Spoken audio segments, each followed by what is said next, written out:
Okay, 4.6 is going to talk about quick graphs that are made using slope-intercept form. So a linear equation in y equals mx plus b is written in slope-intercept form. So the slope of the line is represented by m, or the coefficient to x, and the y-intercept is represented by b, which is the constant term. So if we look at a couple examples of that, we can identify the slope and the y-intercept just by the equation.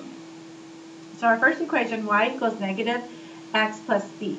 That's the same as y equals negative 1x, if we give it a coefficient, plus 2, because the 1 was implied. So looking at our mx plus b, our m term, or our slope, is going to be a negative 1. And we always have that rise over run, so I'm going to put that over 1.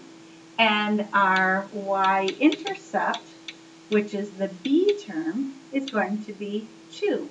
So that means it's going to be at 0 for x and 2 for y.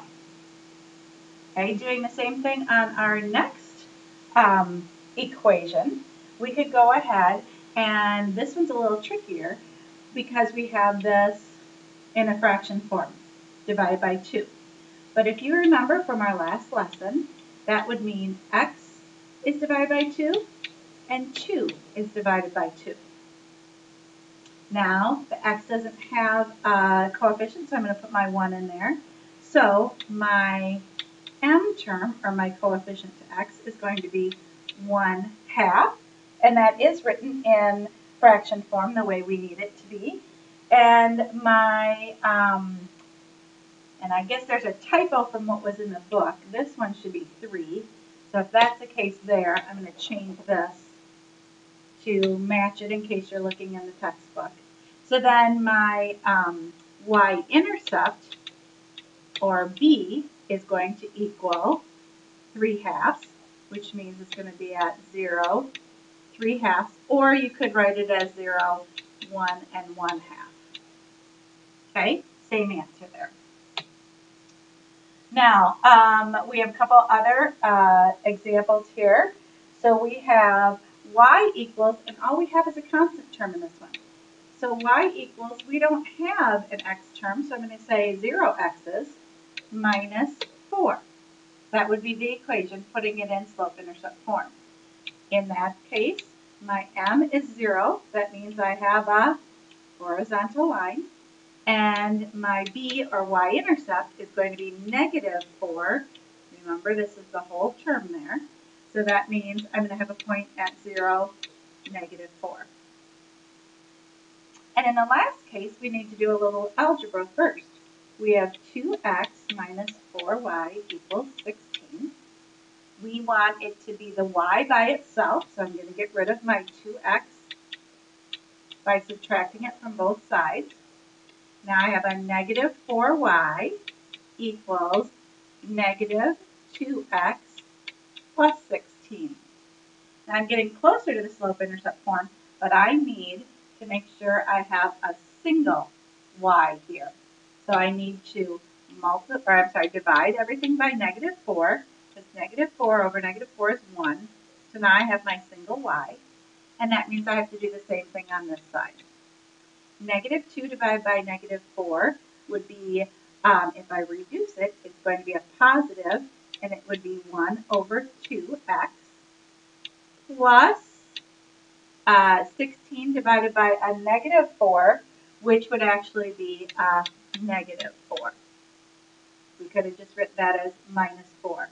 So in that case, I have my coefficient of x is my slope, 1/2, rise over run, and my y-intercept is going to be at 0, negative 4. Now, if we actually had to graph this equation, graphing this equation, first step still would be like our last example, and we needed to get it into y equals mx plus b form, slope-intercept form. This is the only two things that we're going to know about the two graphics, the only information we're going to have. So let's go ahead and do the same step. start with 3x plus y equals 2. I want to get y by itself. We need to get rid of the negative 3x. That means I have y equals a negative 3x plus 2. Okay. Then I have identified that my slope is negative 3. We're going to put that over 1 so that we have a rise over run. And I'm going to find my y-intercept at 2.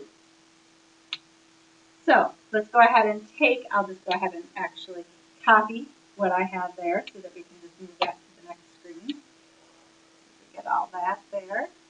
I'll copy it. And let's see, oops, sorry. See if I can paste it there. See if it'll be, not nice enough to let me move it. Sorry, had to step over to the computer. Oh, the computer's being a little difficult about it as well. Okay, so here's the information that we got from our beginning equation. We have a slope at negative 3, 1, and we have a y-intercept of 2. That's going to be my beginning point. I'm going to, and that's a good way to remember, B means beginning. Beginning for when I graph. So I'm going to go over 0, and I'm going to go up 2. That's my B point.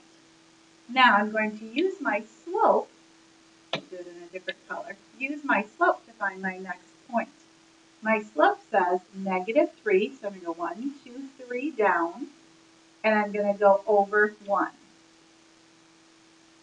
Now if I connect those points, not very good, but you get the point, I'm going to see I have a negative slope. And if I go back to my equation, I should have a negative slope. Right here it says I have a negative slope. Now one other way you could have got it the same, because our slope is negative 3 over 1, I'll do a red one this time. That could also equal 3 over a negative 1. Remember, we just need one of those terms is going to be negative, because negative 3 divided by 1 would be negative 3, and 3 divided by a negative 1 would be negative 3. So if I started at my beginning again, that's right here, and I'm going to go, this time I'm going to go up 3, 1, 2, 3, and over 1. And if my line would have been better, that line would have went through both of those points. Alrighty, moving on, we're going to identify parallel lines. So we have 3 different lines here, and the first step we need to do for all 3 of those lines is put them into slope-intercept form. So we want our y by itself. I'm going to add x to both of these, and I end up with 2y equals x plus 6 for that one. I need y by itself, so I need to divide by 2. I end up with y equals, we'll make this 1/2 x plus 6 divided by 2 is 3. Same thing here. I need to add x to both sides. And I'm going to get 2y equals x minus 2. Same thing, I need my y by itself. Y equals 1/2 x minus 1, negative 2 divided by 2. And my last line, same thing. Subtracting x, we get 2y equals, this time, a negative x, positive 4. Okay, need my y by itself. I get y equals negative 1/2 x plus 4 divided by 2 is 2. So there are my three lines in slope-intercept form. Now, if I have parallel lines mean that the lines are equal distance apart from each other. They will never cross. They will always stay the same distance apart from each other. So I've drawn you 3 different sets of parallel lines. Looking at those lines, and if you remember this from our first time through this, you'll remember I did a little cheerleading move kind of, and it means that the slope is going to be equal.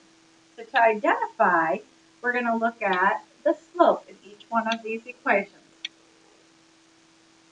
You're going to notice that line A and line B have the same slope.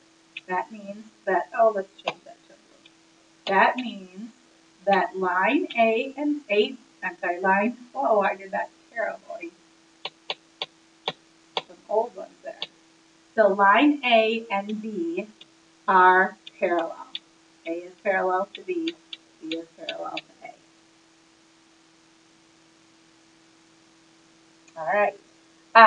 Line C is not parallel to either of the two lines because it has a slope of -1/2. So these, the other two lines are going to be going positively up 1/2, and then this last one here is going to go down 1/2, or up 1 and then over 2 to the left. So its line is going to turn out to be like this. I think that's our last one. Oh, we actually could have graphed those if we wanted to. We'll go ahead and do that. So let's see, our 1/2, we better copy those so you know what I'm doing there. Let me come over to my screen here 1 minute.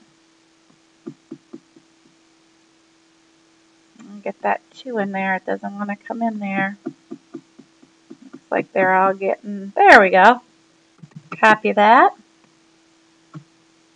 Paste it.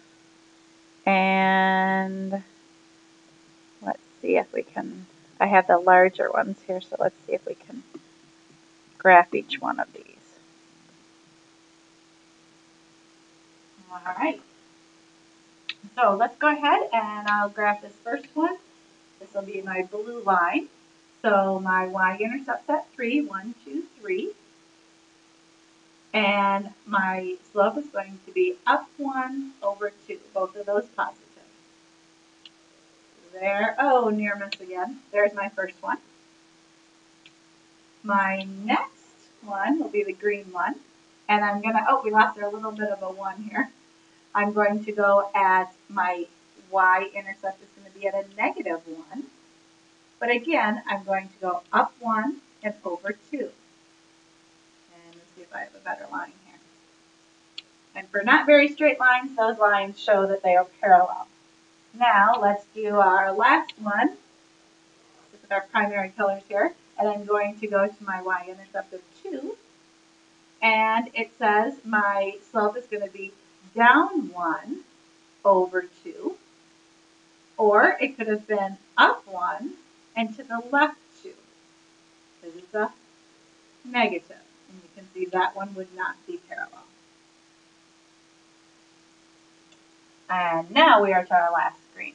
So that was the quick graphs using just simply your m term, the coefficient for your slope, but first starting with your b term, the y-intercept, b for beginning.